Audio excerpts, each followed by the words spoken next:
Dr. Peter Grinspoon here. Why is it so frequent that when you recommend that patients try CBD, they come back and say, Doc, it didn't do anything. Why'd you waste my time? Why'd you waste my money? CBD, in theory, and according to increasing data, should be effective for many conditions such as chronic pain, insomnia, anxiety, public speaking, increasingly addiction, effective for epilepsy. I believe there are three main reasons why people don't have success with CBD, beyond the fact that not every medication works for every person. Number one is you have to make sure that the CBD you purchase is from a reliable source. This is a completely unregulated industry. You can't just get it at the local gas station. There might not be any CBD at all in what you get. It's best to get a formulation or a product that has independent laboratory testing. So you know that if it says 50 milligrams of CBD, you're getting 50 milligrams of CBD. Number two, most people don't realize this. When you take CBD orally, like a pill or a gummy, you only absorb like 10% of it, technically 6 to 18%.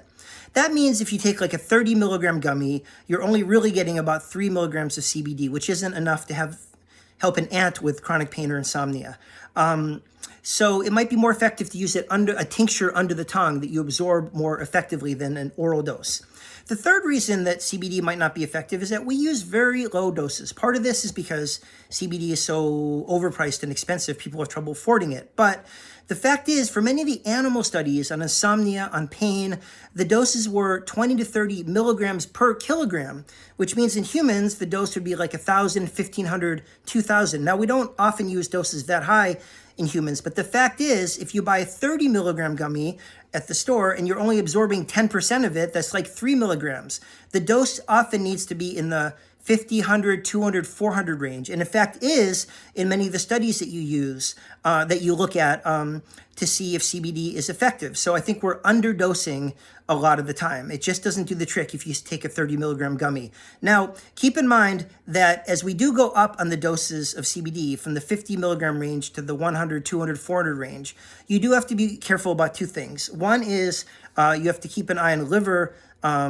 enzymes to make sure that your liver doesn't get inflamed, which is a not common effect of CBD, but can happen at higher doses. But number two, more importantly, you have to be careful about medicine interactions. CBD works on your body exactly the same way that grapefruit juice does. It can competitively inhibit the liver enzymes, and as a consequence, it can raise the level of other medications in your body. And if these are medications that need to be within a narrow therapeutic window, like a blood thinner, an anti-epileptic, or immunosuppressant, that can cause problems. So the most important thing is you should discuss with your physician. Hopefully they're open-minded about it, but no matter what, you need to discuss with your physician your CBD use so that you can make sure that you're not interfering with the rest of your medical care. Thanks for listening.